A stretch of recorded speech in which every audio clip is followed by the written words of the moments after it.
You'd roll that momentum on to the main event, and it's game on. The good thing about Seth Hammaker for that 300th win for his team is he's got the speed. Meanwhile, we focus on the championship. Again, Vialle, 13-point lead over Deegan with 2 races to go. That's relatively comfortable. So a lot of wondering of what Deegan on the 38 might try to do, try to get some more points. Will he rough him up? It's time for the 250 main.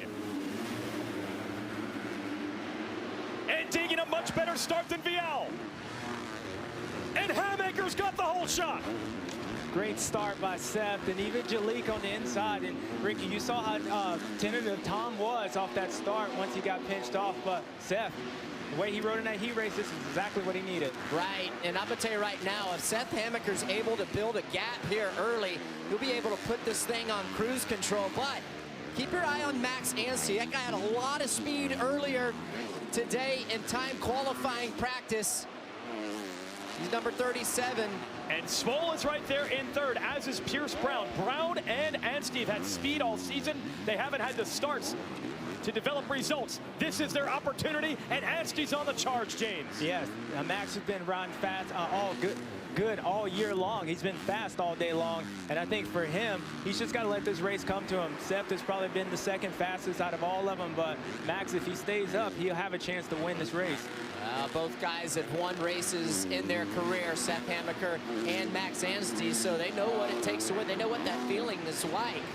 And it's going to come down to, if they're able to keep this position, going to come down to fitness for sure, and who's able to maintain that speed the whole race. Oh, Vialle with a bad start, making moves on Brighton Carroll, but he's 10th. Deegan is worse. Deegan is actually behind him now in 12th.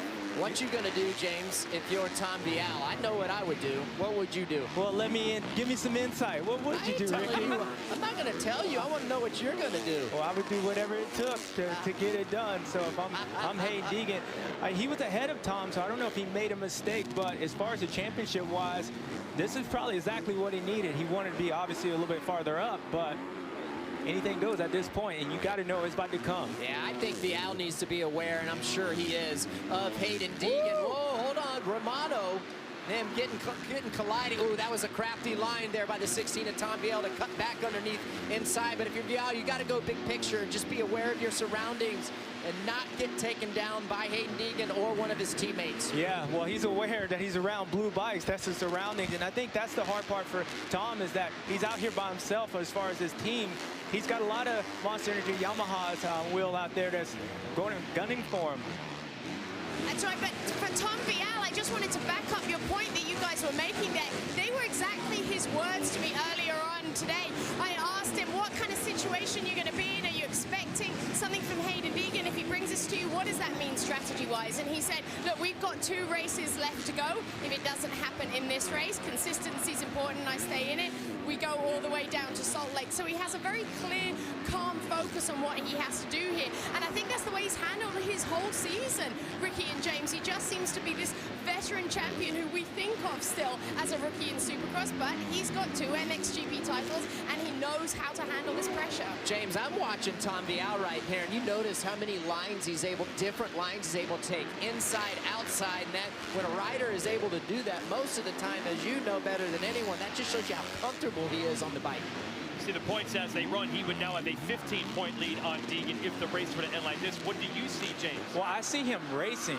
That's the one thing when you're in this position at Tom, and we're talking about all this Hayden Deegan, got to worry about him being, Hayden getting at him as he makes a mistake right here. I see Tom racing 4, and that's exactly what he needs to do. If he has any shot at wrapping this championship up tonight, if he has a 26-point lead, or to stay out of Hayden Deegan's way, he's got to race 4, and he's doing a great job at doing that. Deegan has cleared base Flug, and now it's one-on-one with the title contenders in mid-pack. I thought he was teeing him up right here. This is going to be an epic couple laps. All right, do you see those mistakes right there? Now he realized Hayden's on him, and as I was saying, racing 4. Now he's not racing forward. He's starting to pay attention behind him, which he should with Hayden Deegan behind him. It's a cross-up move right here. Deegan gets inside, Ricky. Gonna be interesting. And the way this track is set up, he's got to leave some of these corners open. A lot of inside-outside, so if Hayden wants to take the shot, he'll have an opportunity too. But Vial's trying to get Shock and put a rider between himself and Deegan. Can he beat Shock through the whoops? He does. Oh, what a great pass on the outside. Incredibly hard to make that pass. Looked like Shock and Deegan were going to get together. Oh, Deegan couldn't get him. Yeah. So Vial can run and hide now. Yeah, even though Cody's on a Yamaha, I don't think he's really probably going to help Hayden out that much. And this is exactly what Tom needed, to get a gap. And let's see if he can start pushing forward, because he's been fast all day long. And let's see what happens. Battle in the bottom is between Swole and Brown for third and fourth. These two have been racing each other their entire lives since they were kids. Talking 7, 8 years old in the amateur ranks. And Hamaker is getting it done. The home state native hasn't won a race since 2001. Continues to lead. And this guy, his contract is up. Seth Hamaker, yeah. So he's racing for a contract. Keep that in mind. This would be a huge boost for him and his opportunities for next season to lock up a ride. This is that situation. We'll race for food. That's where he's at. So you can afford a nice buffet if you win one of these mains with the bonuses and maybe a contract for next year that could come with it. Vial's caught Bennick. Top box of your screen right there. Yes, he has caught Bennick. Now that is Deegan's teammate as well, and those two guys are close. They do a lot of training together. They're similar age. It'll be interesting to see if there's any team tactics going on right here. I mean, just thinking right now, I don't think that Bennick's going to lay up for anyone, especially the guy going for the championship. yeah, I agree with you. I don't know if Daxton would do anything deliberately to Tom, but he would make it difficult for him to get around him. So as you can see, let's see if he pushes on the inside. Oh, James, we've been talking about that wall jump and how difficult it actually is. Vial just made the pass there. Yeah, that wall jump, and why it's so difficult, because those guys are really, they're charging into that wall, hitting the brakes, and then they got to set themselves up to make that turn. So, yeah, I think it's going to be tough. He made a mistake on there, but, man, these two guys out front, Will, they're doing a great job. What a ride for Seth Hamaker. I mean, to do this, if he can hang on here for the next 8 minutes plus do that, to do this in front of his friends and family, his home race here would be incredible. I just want to remind everybody that he's not even riding at 100% here, because the last time we saw him, he had, hang on to that one, he had an injury at Foxborough, and that was his shoulder. He's got bone bruising, and it's not even 100%. He described it as 80 to 90, so he has got a handicap here in his riding. They're looking at fatigue in the shoulder, so he's hoping, the team's hoping that he can hang on through this and keep that shoulder moving throughout here. Oh, Willie almost goes down and somehow still able to hold off. Anstey is providing relentless pressure here, James. Anstey was trying to scare Seth Hamaker, going to the inside, pull his clutch in, get the RPMs up. Yeah, we're halfway through. 7-Eleven is where Monster Energy drinks are available now. Just want to remind you of that. What are you seeing, JS? Yeah, well, I'm just seeing the whole point with Max getting in. You see him like when he almost ran into Seth, scared him, and I believe that's what caused the almost crashing at the finish line. Seth got nervous because he saw that red 37 come up out of the middle of nowhere. I'm seeing the number 33 of the Jalek Swole coming up through the pack. He was the second fastest man on the track last lap at a 54.1. He's closing the gap on the leaders right here, James. Well, that's what happens. Confidence. He swole up after that heat race. And the championship fighters are closing in on each other again. Vial in the bottom in 5th, and Deegan starting to close on him for 6th. What will happen if Deegan gets to Vial? Will he try to make an aggressive move? Yeah, you have to at this point in the championship, because after this race, they only have one more crack at it, and that'll be 2 weeks from now, Salt Lake City, for the 250 showdown, East versus the West. Yeah, and why it's so important this race for Hayden is because, that East-West shootout, now you got to race against Levi Kitchen, RJ Hampshire. Those guys are going for a championship as well, so it does no good for Hayden to do something to Tom and then finish 10th. He needs the points, he needs the gain, so while you're on your coast, you have to try to execute. Here's Vial, the Frenchman in orange, with Deegan chasing on the blue Yamaha. Send it back to Will. Well, guys, I asked Hayden Deegan exactly that question. What are you going to do if you're in this situation? Sorry, if Will. you're in this situation, and he said his words to me, he's like, yeah, I'm going to push. He said, I'm not going to ride dirty, but I am going to push. Here it comes. And he's pushing right now, Will. Here it comes. Oh, I thought he had it, Ricky. I did. It's slippery, though. It's slippery, but why these guys are playing around, I'm telling you, Jalek Swole is hanging right there with them. Yeah, Jalik's doing a great job. And same thing with Max. He's just making him very nervous. And on this track, it's going to have to make mistakes. You've got to get the guy, JT, to make a mistake in front of you to make that pass. Yeah, and for Max Anstey, it's so important to keep the pressure up. And I'll tell you why. It's all about the entry angles and the lines that Seth Hammaker can choose. If Anstey sits right on his rear wheel, he's got to close those corners down. He can't open his corners up, and he's got to be thinking about where Max Anstey is. Is a block pass coming instead of carrying all that momentum? So the more that Max Anstey can sit on his rear wheel, the easier that pass will come. Oh, I like that rebound changeup that Seth made. He started blitzing the Wolves down the inside because I believe Max was going to get that run and go down the inside of him, but Seth changed it up on him. Yeah, and having that sense, a lot of riders, especially at this level. Oh, there's Anstey. Sorry, RC's there on the inside. Wheel to wheel. But now Seth has the advantage. Oh, he tries a crossover move. Anstey from outside to in takes the lead. What a pass. Set that up 2 turns before that, going inside, outside, exiting the corner early, makes the move. And as you said, Swole is still there lurking in third. And then the Vialle-Deegan battle is starting to catch the lead group. We've got 6 riders in a fight for the win today. And they're coming into lappers right here. Very hard for the leaders to pass the lappers because they don't know that, but they know that they're coming.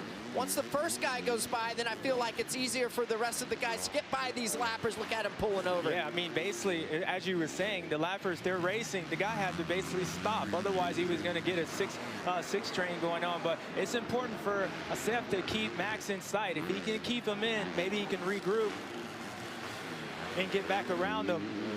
Anstey 4 times the fast qualifier this year, but that is his first lap led in a main event because the starts have been a problem. Is better today, and look what it has done.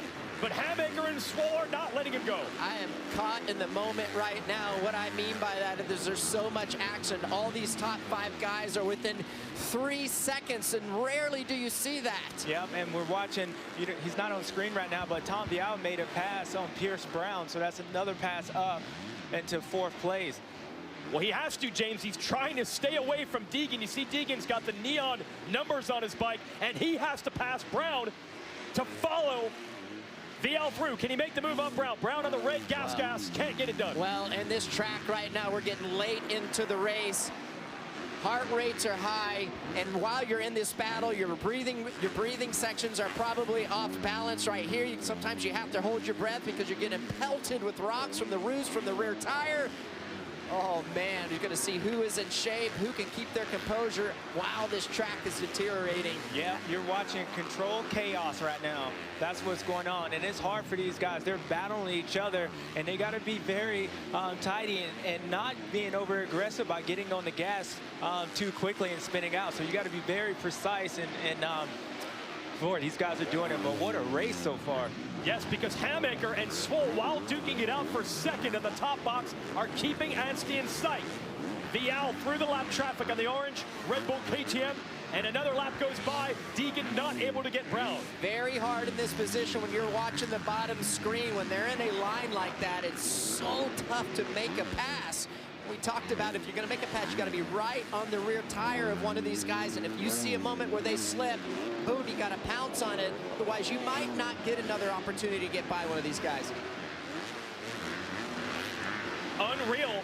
Rarely do you see the top 5, top 6 this close. They can all see the lead as we're down to 1.5 minutes and 1 lap to go. You watch Hayden Deegan, and he just can't make that outside line on that long rhythm section work out for him, where he's coming outside wide, he's going jump over the tabletop, and then going triple again. Other guys are going to the inside, and it just comes up short every single time, but I appreciate him taking a different line. Yeah, and the reason that's happening because that rhythm section bends back on itself. So even though the guy in front of him, if Hayden doesn't get him in the beginning part, he can't get to him because it closes off. They go into each other, and Hayden has to back out. But even for Tom, I'm sure he wants to be away from these guys, but he's doing a great job at holding on to that pressure, and that's that 2-time world champion, and kind of being there, done that a little bit, is helping him out in these races. Oh, we're getting down. Only a minute left, plus 1 lap. So they're going to probably have 3 more laps left here in this race, and it is crunch time. This is when the sausage is made for sure. Well, look at Pierce Brown, not in the championship fight after crashing hard last week. He'd been very consistent this year. He's back. Oh no! Swole and Hammaker. together in the sand. Second and third place are down. I'm gonna guess Swoll was jumping into the inside, tripling lap after lap after lap, like we saw him doing a lot of these riders throughout the races. I'm wondering if there's a collision. Can't wait to see this replay, but that was brutal for these two guys. Definitely brutal. And the way Seth was looking at Jalek, I think that's probably what happened, RC. And Jalek, as you said, he had an opportunity, probably tried to go, but we'll see what happens. And we're getting late in the race. Here's your replay. You see the 43 of Hammaker on the outside. He's going to go to the outside. Watch Jalek Swoll right here. Collision. Pow! Yep. Now, it's late in the race. Jalek Swoll's going for his first main event podium. In my mind, he should have checked up. And that was a little on the aggressive side. That's on Jalek there. Yeah, that was definitely on Jalek. He went for it. He sensed the opportunity. Look, they're still racing each other at this point, but that was definitely on Jalek. And yeah, well, he was trying, but 8th and 9th place. Here's the battle for second place. It ain't over yet. Well, we just saw in that sand section what you can do if you get too aggressive. 1 lap to go. Anstie leads. It's Vialle, Brown. Deegan, Pierce Brown goes for a huge ride over the finish. Yeah, he cross-rutted coming out of that line. Remember, James that's telling us how the dirt was getting down to the plywood. They put plywood on the base of this floor, then dirt on top of that. And when you hit that plywood, that tire is like spinning on ice. He went cross-rutted sideways off the takeoff of the finish. Yep, definitely. And you can see that coming. And rear tire was spinning up. That finish line's gotten rough, but Jason, we're down to the final lap, and Deegan has a shot at Vialle as Anstie's trying to win his first race of the season. Vialle goes wide. Deegan follows him. Deegan's running out of time. Deegan's going to have to go full send right here. What a ride by Max Anstie, though. Waiting. The lead. Will Deegan try something in the final corner? Checkered flag in sight. The veteran out of England, Max Anstie wins, and Vialle holds off Deegan. Huge for the championship to take second. Great run by Tom Vialle. I'm going to tell you why. Going into Salt Lake City, James, you know better than anyone with a 15-point advantage. He has some really nice insurance. Yes, he does, Ricky. That was huge. Tom might have, well, he won that race. That was a win for him. Oh, yeah. Yeah. Great respect for all these champions. Yeah. What a race. Great camaraderie. Hey, and again, I go back, Max Anstie, just on the back end of Hammaker. There. Here's the crash, Pierce Brown. Cross-rutted, like we told you guys. Oof. Yeah, and the reason that happened, he was spinning going up the face, so he had no momentum. The tire was spinning up. He couldn't move forward, and that thing dropped down. That was a tough